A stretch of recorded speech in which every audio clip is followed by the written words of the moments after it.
Hello friends, myself Ripunjay Mishra and today we are going to talk about section 14 of Transfer of Property Act। तो ये बहुत ही पेचीदा सा section है जो कॉलेज डेज में हम लोग नहीं समझ पाते हैं अच्छी तरीके से। कंफ्यूजन। तो इसको समझने के पहले आप ये समझिए कि सेक्शन 13 और 14 को हम एक साथ पढ़ते हैं और 14 को समझने के लिए 13 को समझना बहुत ज़रूरी है। और ये लेक्चर जो है 13 को लेके नहीं है, ये 14 को लेके है। तो मैं 13 का एक ब्रीफ इंट्रोडक्शन आपको दे देता हूँ कि बेसिकली 13 क्या बात करता है और उसकी शॉर्ट अंडरस्टैंडिंग आपके पास होगी तो आप शायद उसको अच्छी तरीके से समझ पाएंगे 14 को।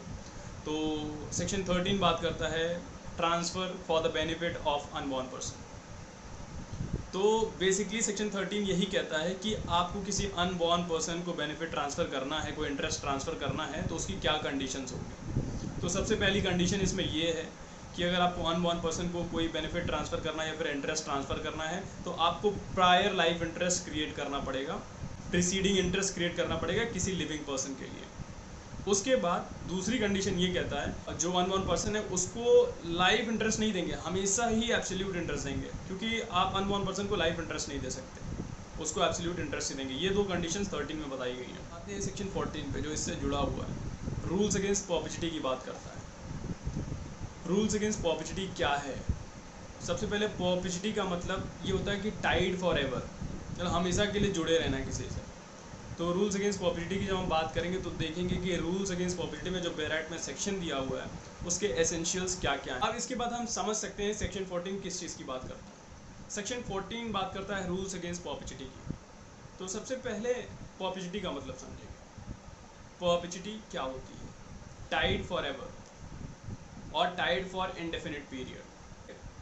तो ऐसा कैसे पॉसिबल है कि किसी प्रॉपर्टी को टाइड फॉर एवर कर दें या फिर टाइड फॉर इंडेफिनिट पीरियड कैसे कर सकते हैं? जब किसी प्रॉपर्टी में पावर ऑफ एलिनेशन हम उससे ले लेते हैं, पावर ऑफ एलिनेशन ही नहीं ट्रांसफ़र कर रहे हैं कि आप इसको किसी को ट्रांसफ़र नहीं कर सकते या फिर उसमें दिया नहीं कंप्लीट ट्रांसफ़र नहीं कर रहे हैं। दूसरी तरीके से पॉपिसिटी कैसे पॉसिबल है वो हम देखेंगे कि आप जो फ्यूचर रिमोट ट्रांसफ़र हैं वो पहले ही डिसाइड कर ले रहे हैं, तब भी पावर ऑफ एलिनेशन प्रॉपर्टी की ख़त्म हो जाती है। फ्यूचर रिमोट ट्रांसफर्स का मतलब कि प्रॉपर्टी किसके पास जाने वाली है, इसके बाद किसके पास जाएगी, इसके बाद किसके पास जाएगी, अगर हम ये पहले से खुद ही डिसाइड कर लेंगे तो पावर ऑफ एलिनेशन प्रॉपर्टी में नहीं रह जाएगा। और इसी कंडीशन को प्रोहिबिट करने के लिए section 14 transfer of property act में डाला गया।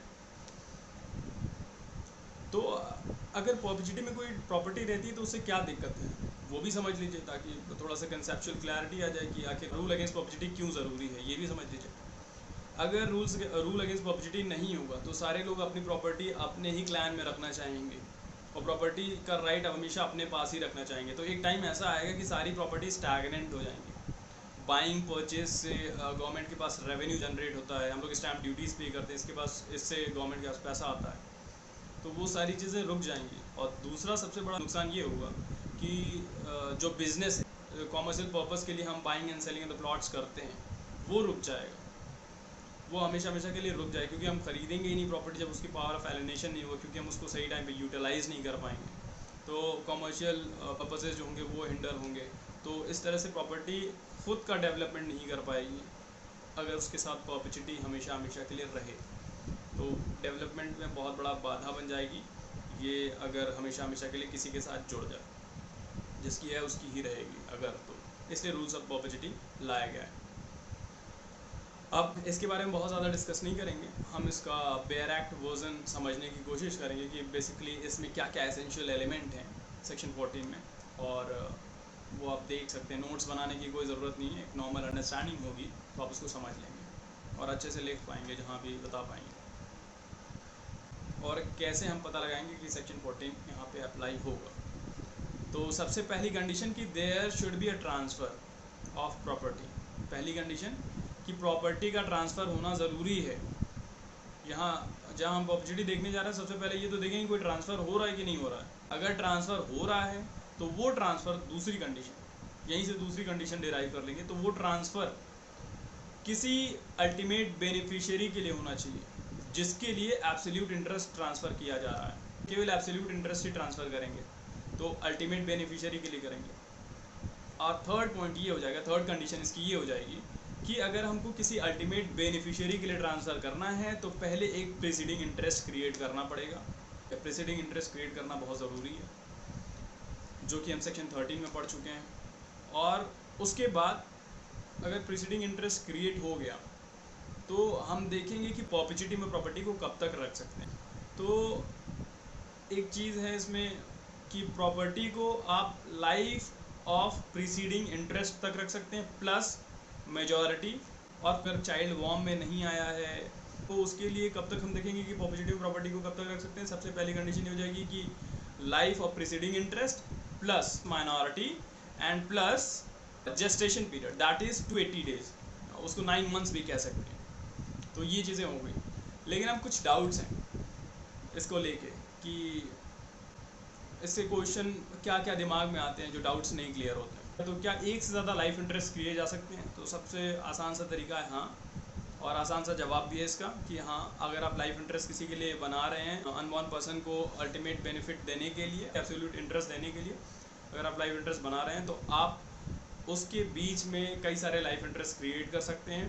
फॉर एग्जांपल मेरी एक प्रॉपर्टी है, मैं ए के लिए लाइफ इंटरेस्ट दे सकता हूँ, बी के लिए लाइफ इंटरेस्ट दे सकता हूँ, सी के लिए दे सकता हूँ लाइफ इंटरेस्ट, और अल्टीमेटली एब्सोल्यूट इंटरेस्ट बी को चला जाएगा। और दूसरी एक बात और है, अगर मैं लाइफ इंटरेस्ट क्रिएट कर रहा हूँ तो सबसे ज़रूरी चीज़ हमें ये ध्यान रखनी है कि लाइफ इंटरेस्ट अगर मैंने क्रिएट किया तो जब मैं ट्रांसफ़र कर रहा हूँ तो जिसके लिए मैंने लाइफ इंटरेस्ट क्रिएट किया है वो पर्सन लिविंग होना चाहिए, मतलब एग्जिस्टिंग होना चाहिए। ऐसा नहीं कि वो भी अनबॉर्न है जिसके लिए मैं लाइफ इंटरेस्ट क्रिएट कर रहा हूँ, तो वो पर्सन हमेशा लिविंग होना चाहिए, एग्जिस्टेंस में होना चाहिए।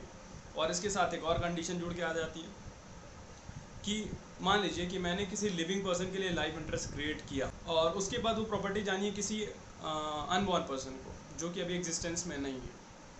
अब ये पर्सन 60 साल का था, 61 साल का होने के बाद मर जाता है और तब तक जो अनबॉर्न पर्सन वो आता है वो 2 साल का हो जाता है। तो यहाँ पे क्वेश्चन ये उठता है कि जो अनबॉर्न पर्सन है उसके पास प्रॉपर्टी जाएगी या नहीं जाएगी, क्योंकि वो माइनर है। अब प्रॉपर्टी का नेचर होता है कि वो हमेशा किसी न किसी के पास रहेगी, क्योंकि रूल दिया हुआ है कि प्रॉपर्टी कभी अबेयंस में नहीं रह सकती। अगर मैं कोई इंटरेस्ट अगर डाइवेस्ट कर रहा हूँ तो वो किसी में इन्वेस्ट होना चाहिए। Property can never be in abeyance, तो वो हमेशा किसी के पास जानी चाहिए।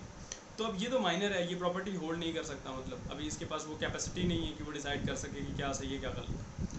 तो उस कंडीशन में क्या होगा, क्या प्रॉपर्टी उसके पास जाएगी तुरंत, उसका जो इंटरेस्ट होगा क्या होगा। तो यही सबसे मज़ेदार चीज़ मुझे लगी कि जो उसके पास उस टाइम इंटरेस्ट जाता है वो कंटिंजेंट इंटरेस्ट होता है। अगर लाइफ इंटरेस्ट वाला बंदा मर गया पहले और अल्टीमेट बेनिफिशियरी अभी माइनर है तो जो इंटरेस्ट का नेचर होगा चाइल्ड के पास वो कंटिंजेंट इंटरेस्ट होगा। अनबॉर्न पर्सन एग्जिस्टेंस में आता ही नहीं है तो प्रॉपर्टी रिवर्ट बैक कर जाएगी, और रिवर्ट बैक करने के बाद जिसने प्रॉपर्टी ट्रांसफ़र की है उसके एयर्स को चली जाएगी। तो ये बहुत सिंपल सा था, इसको समझने के लिए आपको नोट्स आपको स्क्रीन पे मिलते जा रहे होंगे, तो कोई ज़रूरत नहीं, आप स्क्रीनशॉट ले सकते हैं। Thank you very much.